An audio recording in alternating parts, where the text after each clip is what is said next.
Shalom, jumpa lagi dengan saya, Pendeta Muhammad Ramli dalam acara Korma atau khotbah dari rumah. Nah, hari ini kita akan belajar firman Tuhan dari Pertama Korintus pasalnya yang pertama, ayat 10 hingga ayatnya yang ke-18. Namun sebelum kita belajar firman Tuhan ini, mari kita berdoa. Bapa kami yang di sorga, Engkau begitu baik dalam kehidupan kami. Kasih setia Tuhan tidak pernah berkesudahan dan selalu baru tiap hari. Saat ini kami hendak belajar tentang firman-Mu ya Allah. Karena itu anugerahkanlah kepada kami Roh-Mu yang kudus, agar kami diberikan kemampuan di dalam memahami akan kebenaran firman-Mu. Berfirmanlah ya Allah, di dalam nama Yesus kami berdoa. Amin.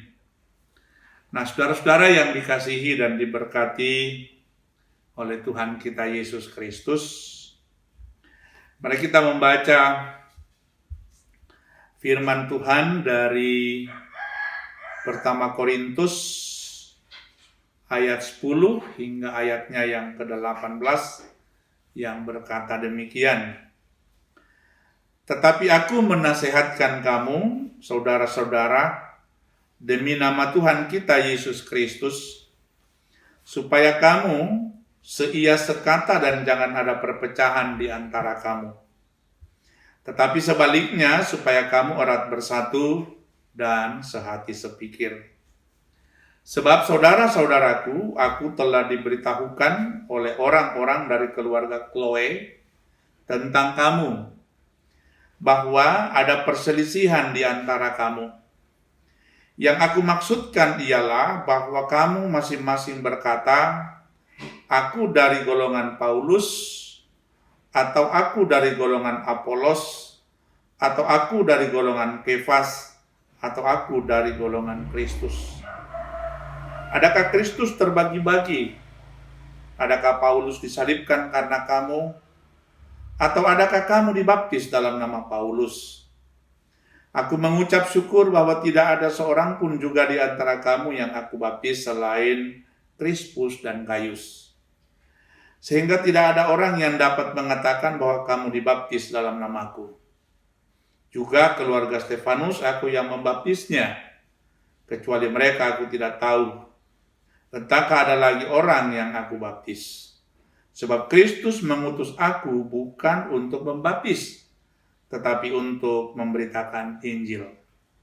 Dan itu pun bukan dengan hikmat perkataan, supaya salib Kristus jangan menjadi sia-sia. Sebab memberitakan tentang salib memang adalah kebodohan bagi mereka yang akan binasa.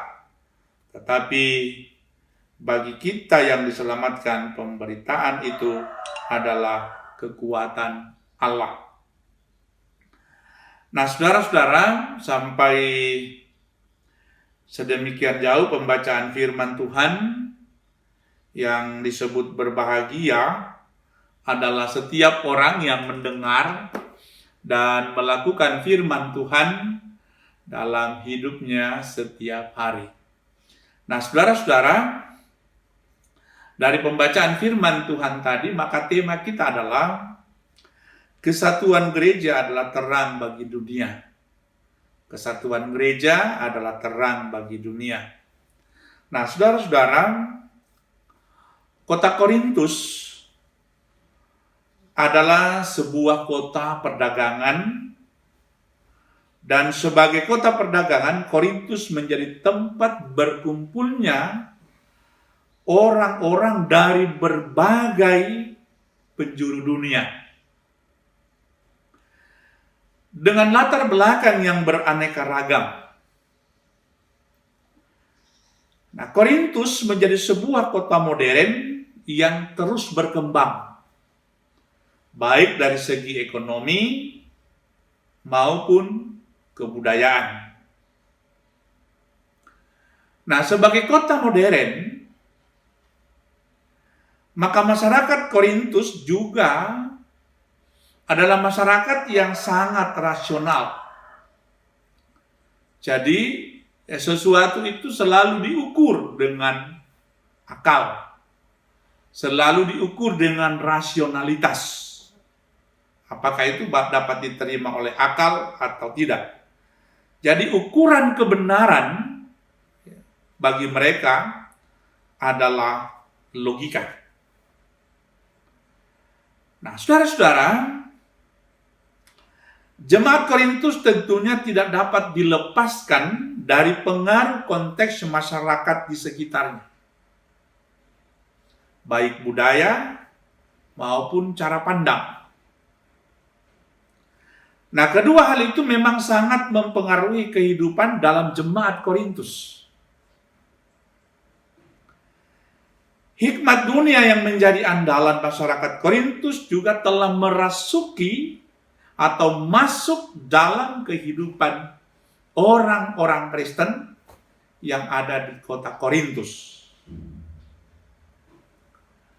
Nah, saudara-saudara yang dikasihi dan diberkati oleh Tuhan kita Yesus Kristus, baptisan yang begitu rohani telah berubah menjadi duniawi. Karena yang utama bukan lagi maknanya, melainkan pengagungan tokoh pembaptisnya. Nah, karena itu dalam pembacaan kita tadi ada beberapa kelompok yang disebutkan oleh Rasul Paulus. Ada kelompok Kefas, ada kelompok Paulus, ada kelompok Kristus. Nah, pengelompokan ini menunjukkan bahwa mereka tidak seia sekata. Mereka tidak sehati sepikir.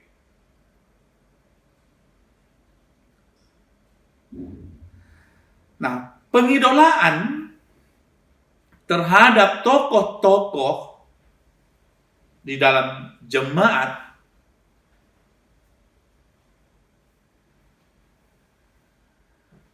telah menciptakan kelompok-kelompok yang secara tidak sadar itu mereka bentuk sendiri.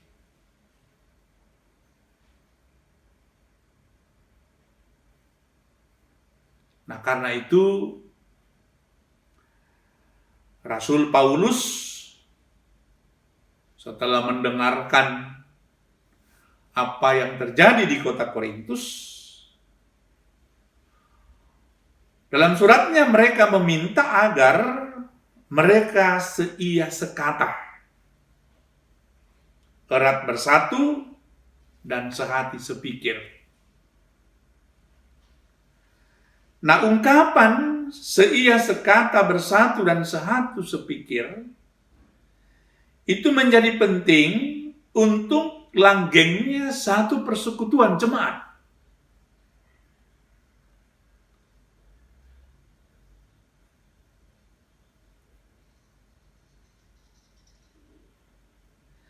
Paulus mengawali nasihatnya dengan perkataan, demi nama Tuhan kita Yesus Kristus. Nah, kalimat ini menunjukkan betapa bergumulnya Paulus atas kondisi yang terjadi di Korintus karena lahirnya kelompok-kelompok yang mereka ciptakan sendiri.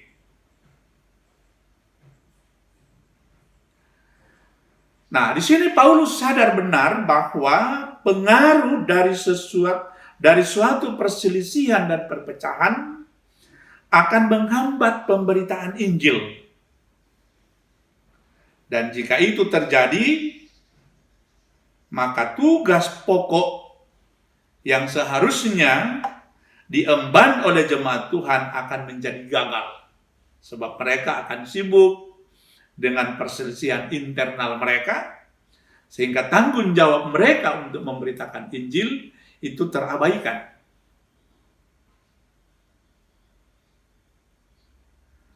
Nah, saudara-saudara yang dikasihi dan diberkati Tuhan, Paulus menyebut tugas pengutusannya sebagai pewarta Injil. Nah, Injil merupakan kematian dan kebangkitan Kristus. Injil adalah kekuatan Allah yang menyelamatkan. Itu dalam Roma 1 ayat 16 sampai 17. Nah, menurut Paulus, manusia disucikan melalui salib itu, sehingga kita memperoleh keselamatan. Nah, Injil keselamatan itu kemudian digugat oleh hikmat dunia. Dalam hukum kekaisaran Romawi, salib merupakan simbol kejahatan dan penghukuman bagi yang hina. Nah, penganut hikmat dunia tidak dapat menerima bahwa keselamatan itu diperoleh melalui penyaliban Kristus. Sebab itu tidak rasional, tidak masuk akal, tidak logis.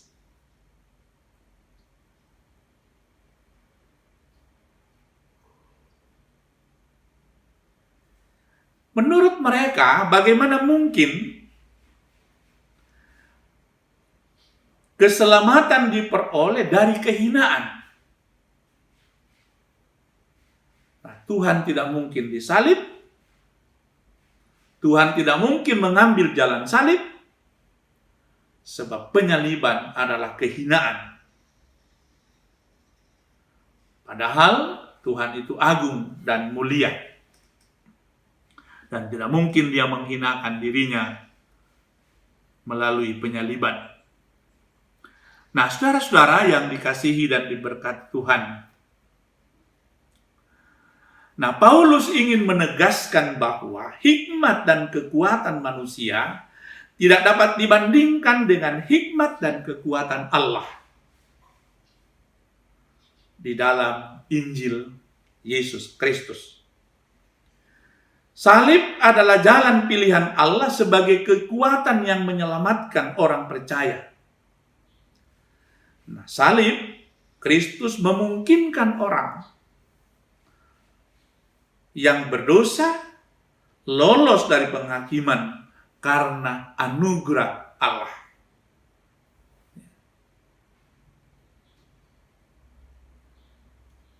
Nah, saudara-saudara yang dikasihi dan diberkati Tuhan, gereja adalah persekutuan orang-orang percaya yang dipanggil untuk memberitakan Injil.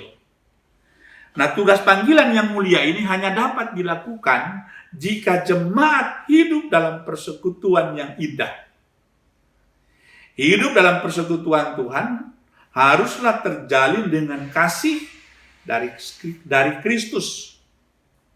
Nah, kasih yang demikianlah yang mendorong seluruh umat percaya untuk melakukan tugas panggilannya, yaitu memberitakan Injil. Nah, saudara-saudara, pengalaman hidup keseharian jemaat yang berbeda-beda haruslah menjadi kekuatan bagi gereja untuk melakukan tugas panggilannya.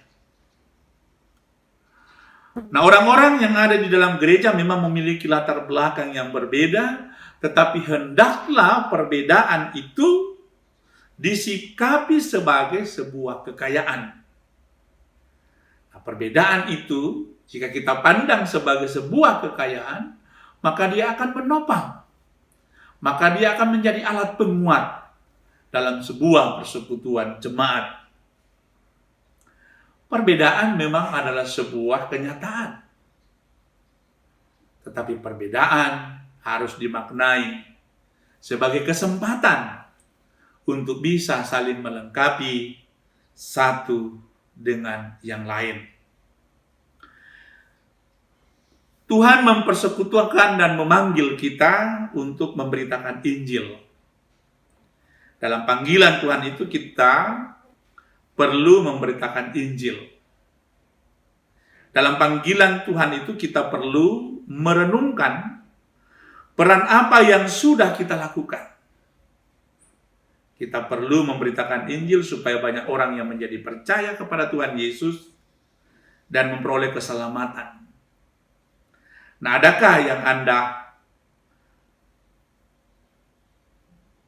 apakah Anda rela